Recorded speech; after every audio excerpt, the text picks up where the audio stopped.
अस्सलामु अलैकुम। बिस्मिल्लाहिर रहमानिर रहीम। नहमदुहु व नुसल्ली अला रसूलिहिल करीम। இறைவனுடைய அருள், நாம் சுகமாக இருக்கிறோம்.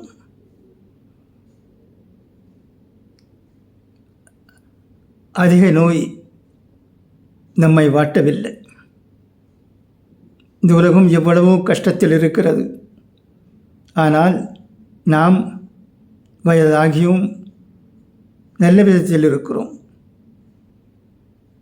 நான் சில எண்ணங்களை உங்களோடு பங்கிட்டுக் கொள்ள ஆசைப்படுகிறேன்.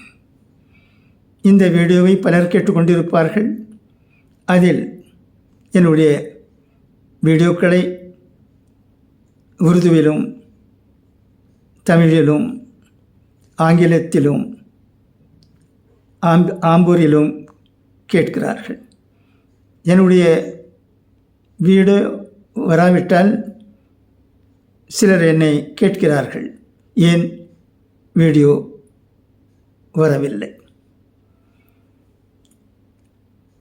நான் அவர்கள் அனைவருக்கும் என்னுடைய நன்றியை தெரிவித்துக் கொள்கிறேன். அதே சமயத்தில் நான் என்னுடைய எண்ணங்களை இந்த வீடியோ மூலமாக பகிர்ந்து கொள்ள ஆசைப்படுகிறேன். வயதானவர்கள், என் போன்ற வயதானவர்கள் பிரியாணி வாரத்திற்கு ஒரு தடவை சாப்பிட்டு கொள்ளலாம். அதிகம் சாப்பிடக்கூடாது. கல்யாண காரியங்களில் பங்கு கொள்ள நேர்ந்தாலும் முதியவர்கள், வயதானவர்கள் பிரியாணியை தொடவே கூடாது. பிரியாணி மட்டுமல்ல, ஃப்ரைட் ஐட்டங்களை அவர்கள் விஷமாக கருத வேண்டும். அல்லாஹ் நமக்கு எவ்வளவோ உண்ண கொடுத்திருந்தான்.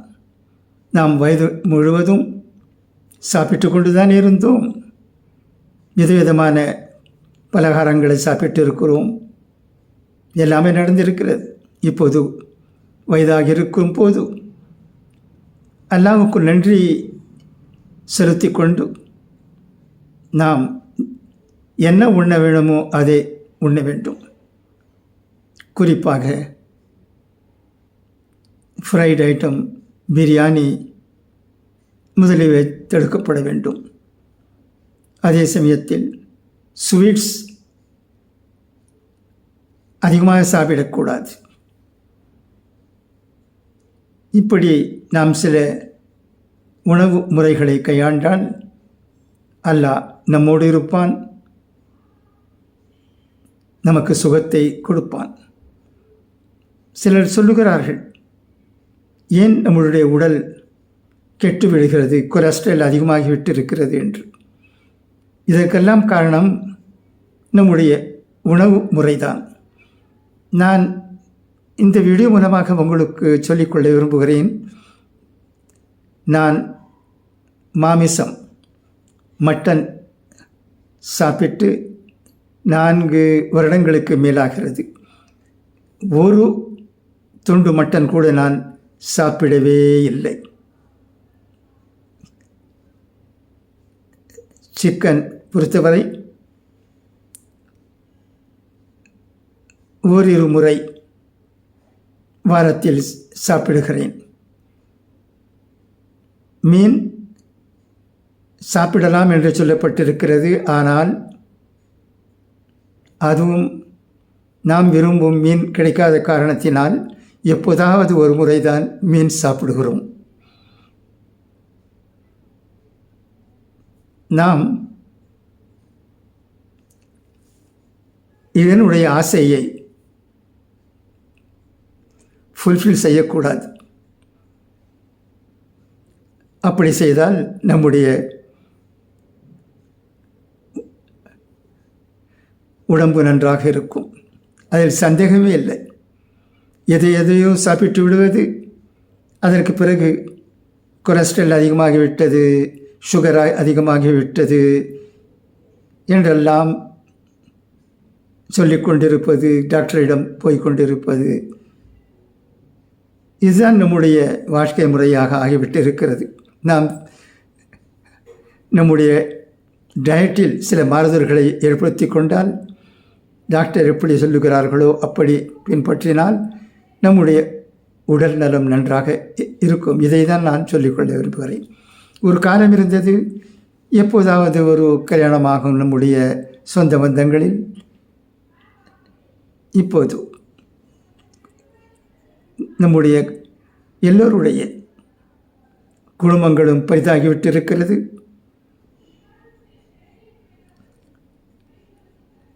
கல்யாண காரியங்கள் அதிகமாக நடக்கின்றன.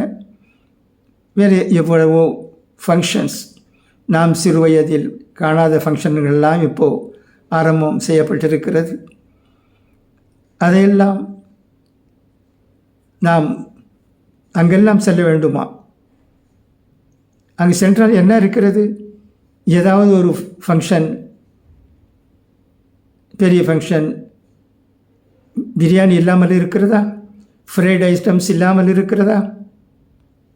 இருக்கத்தான் செய்கிறது. நாம் விரும்பாவிட்டாலும் பக்கத்தில் இருப்பவர்கள் வற்புறுத்தி நம்மை உண்ணச் செய்கிறார்கள். இதுதான் உண்மை.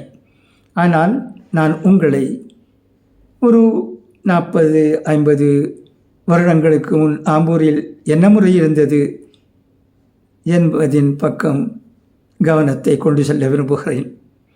ஆம்பூரில் ஒரு பீஃப் கடையும் கிடையாது.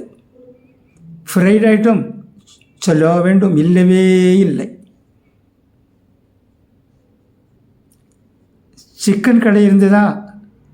இல்லை. வெள்ளிக்கிழமை மார்க்கெட் ஆம்பூரில் இருக்கும். அங்கு சென்று கோழி வாங்கி வந்து 2வது நாள் மோதினார் அவர்களிடம் சென்று ஜுபா செய்து கொண்டு வந்து அதை சரி செய்து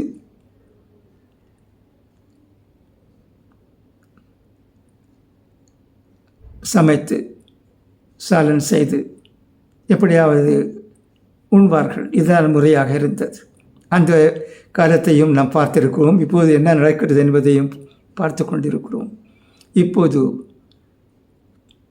மட்டனை விட சிக்கன் பிரியாணி அதிகமாக விற்கப்படுகிறது. பீஃப் ஐட்டங்களும் விற்கப்படுகின்றன, விதவிதமான ஐட்டங்கள்.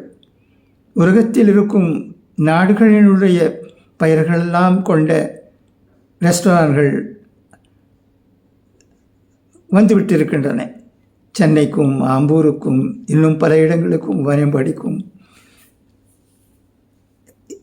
எப்போதாவது வாரத்தில் ஒரு வேளை செல்லலாம் என்று சிலர் கருதுகிறார்கள். அவர்கள் செல்லுகிறார்கள். அவர்களுடைய குழந்தைகள் வற்புறுத்தல் பெயரிலும் செல்லுகிறார்கள். அங்கு செல்வதால் என்ன நடக்கிறது?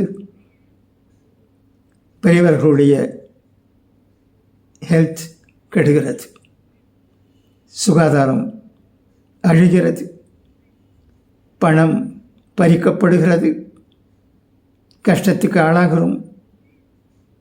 பணம் இல்லை என்றாலும் கிரெடிட் வைத்து கொண்டிருக்கிறோமே, அதை கொடுத்து என்னென்ன வாங்க வேண்டுமோ வாங்குகிறோம், என்னென்ன சாப்பிட வேண்டுமோ சாப்பிடுகிறோம். பெரிய பெரிய ஹோட்டல்களுக்கு செல்லுகிறோம். இந்த ஹோட்டல் அந்த ஹோட்டல், அந்த பெயரெல்லாம் சொல்லுவது நல்லதல்ல, ஆகவே நான் சொல்லவில்லை. இப்படி நம்முடைய பணம் வீணாகிறது. ரமஜான் வந்து கொண்டிருக்கிறது. ரமஜானுக்கு நாம் எப்படி நம்முடைய உணவு முறை வைத்துக்கொள்ள வேண்டும் என்பதை பற்றியும் நாம் கவனிக்க வேண்டியவர்களாக இருக்கிறோம். ரமஜானில் நல்ல விதமாக நாம் நோன்பு நோக்க வேண்டும். சஹரிலும் இஃப்தாரிலும் நாம் எதை சாப்பிட வேண்டுமோ அதை சாப்பிட வேண்டும். இஃப்தார் சமயத்தில் ஃப்ரைட் ஐட்டம்ஸ் அதிகமாகி இருக்கிறது. இதை தவிர்க்கப்பட வேண்டும். குறிப்பாக முதியவர்கள் தவிர்க்க வேண்டும். அவர்கள் இதை தொடவும் கூடாது. ஒரு விஷயத்தை மட்டும் என் போன்ற முதியவர்கள் கவனத்தில் வைத்து கொண்டால் அவர்கள் எந்த விதிமுறையையும் புறக்கணித்து சாப்பிட மாட்டார்கள் என்று தான் நான் கருதுகிறேன். அல்லாஹ் நமக்கு இவ்வளவு காலம் சாப்பிட கொடுத்திருந்தானே, நாம் சாப்பிட்டு கொண்டு தான் இருந்தோம். இன்னும் நாம் நம்முடைய நாக்கை அடக்கக்கூடாதா என்று நாம் கவனித்தால் எல்லாம் முடியும். முடியாத காரியம் ஒன்றுமல்ல. இதை நான் சொல்வதற்கு காரணம் என்ன நடந்து கொண்டிருக்கிறது என்று. அதற்கு இன்னொரு விஷயம் உண்டு. ரமஜானுக்கு பிறகு நம்முடைய எடை அவசியம் குறைய வேண்டும். குறையாமல் இருந்தால் நாம் ரமஜானில் அதிகம் சாப்பிட்டிருக்கிறோம், தேவை அற்றவைகளை சாப்பிட்டிருக்கிறோம், நம்முடைய உடல் சரியாக இருக்காது என்பதை நாம் புரிந்து கொள்ள வேண்டும். ரமஜானில் பல பேர்கள் நோய்வாய்ப்படுகிறார்கள், கவலைக்கு ஆளாகிறார்கள், டாக்டர்களிடம் சுற்றுகிறார்கள். என்னவென்றால் என்னும் இல்லை, திடீரென்று உடம்பு கெட்டுவிட்டது என்று சொல்லுகிறார்கள். நாம் நம்முடைய சமாதானத்துக்கு எதை வேண்டுமானாலும் சொல்லிக்கொள்ளலாம். ஆனால் நம்முடைய உணவு முறை ரமஜானில் சரியாக இல்லாதிருந்த காரணத்தால் தான் நம்முடைய உடம்பு நலம் பாதிக்கப்படுகிறது, வேறு ஒன்றுமில்லை. இஃப்தாரில் சமோசா, வடை முதலியவர்கள், ஃப்ரைட் சிக்கன் போன்றவைகள், மக்ரூனி போன்றவற்றை முடிந்தவரை வயதானவர்கள் அவாய்ட் செய்ய வேண்டும். இப்படி செய்தால் அவர்கள் நல்ல விதமாக ரமஜானில் நோன்பு வைக்க முடியும் என்பதையும் நான் பணிவாக தெரிவித்துக் கொள்ள விரும்புகிறேன். அவர்களுக்கு நோன்பு வைப்பதில் எந்த விதமான கஷ்டமும் ஏற்படாது. நாம் இஃப்தாரில் சாப்பிட்டு விடுகிறோம், பிறகு தராவி நமாஸுக்கு செல்லுகிறோம், மற்ற தொழுகைகளையும் தொழுகிறோம். சராவி தொழுது விட்டு வந்த பிறகும் சிலர் சாப்பிடுகிறார்கள். ஏனோ இப்படி வயிற்றுக்கு கஷ்டம் கொடுக்கிறார்கள் என்று என் போன்றவர்களுக்கு தெரியவில்லை. எதிலும் ஒரு லிமிட் இருக்க வேண்டும். நாம் வயிறு இருக்கிறது என்று மேலே மேலே மேலே மேலே மேலே போட்டுக்கொண்டே இருந்தால் என்ன ஆகும்? நாம் நோய்படாமல் இருக்க முடியுமா? நம்முடைய வயிறு கெடாமல் இருக்க முடியுமா? கொலஸ்ட்ரால் அதிகமாகாமல் இருக்க முடியுமா? இப்படி ரமஜானிலும் மற்ற சமயங்களில் கூட, ஆனால் பொதுவாக ரமஜானில் ஃப்ரை ஐட்டம் அதிகமாக சாப்பிடுவதால் நான் ரமஜானை பற்றி கொஞ்சம் அதிகமாகவே இந்த வீடியோ மூலமாக சொல்லிக் கொண்டிருக்கிறேன் உங்களுக்கு. அல்ஹம்துலில்லாஹ், ரமஜான் நம்மை நெருங்கி கொண்டிருக்கிறது. இறைவனுடைய அருளால் நாம் இந்த ரமஜானை சந்திக்க இருக்கிறோம். அடுத்த வருடம் யார் இருப்பார்கள், யார் இருக்க மாட்டார்கள் என்பது அல்லாஹுக்கு தான் வெளிச்சம்.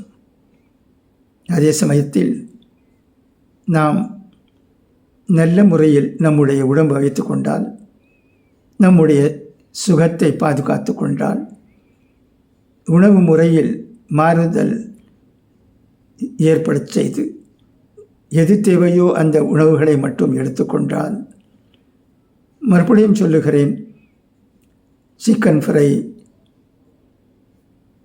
மற்ற ஃப்ரை ஐட்டம்களை தவிர்த்தால், பிரியாணியை தவிர்த்தால் நம்முடைய உடல் நன்றாக இருக்கும். ரமஜான் நல்ல விதமாக செல்லும் என்பதில் சொல்லிக் கொண்டவனாக உங்களிடமிருந்து விடை பெறுவது விஎம் ஹலீலுர் ரஹ்மான் ஆகும். ஜஸாக்குமுல்லாஹு கைரும் ஆஃபியா. அடியனுடைய நிறனிற்காக துவா செய்யுங்கள். அடியேனும் உங்களுடைய அனைவர்களுடைய நலனுக்காக துவா செய்கிறான். நன்றி.